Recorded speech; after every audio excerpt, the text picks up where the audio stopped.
Morning. ఏం sir biryani పార్టీయా? కాదు సార్, ఇప్పుడు సార్ వాళ్ళ హాలిడేస్ ఉంటుందా అని చెప్తున్నారు. సార్ మనం హాస్పిటల్ గవర్నమెంట్ ఆర్డర్ ప్రకారం మనం 13th నుండి స్కూల్ అనేది రీఓపెన్ చేస్తున్నాం. సార్ వైస్ ప్రిన్సిపల్ సార్ మీరేమో బెంచెస్ అంతా స్కూల్ అంతా నీట్గా ఉందో లేదో అంతా చూడాలి.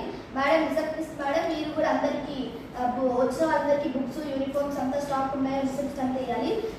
ఇన్ఛార్జ్ మేడం మీరేమో వెళ్ళి అందరికీ ఫోన్ చేసి రెన్యువల్ చేసినా లేదో అడగాలి మేడం. అట్లాగే మీ ముగ్గురు క్వశ్చన్ పేపర్స్ కరెక్షన్ చేసి నాకు హ్యాండ్ ఓవర్ చేయండి. వాళ్ళు వచ్చినప్పుడు పేరెంట్స్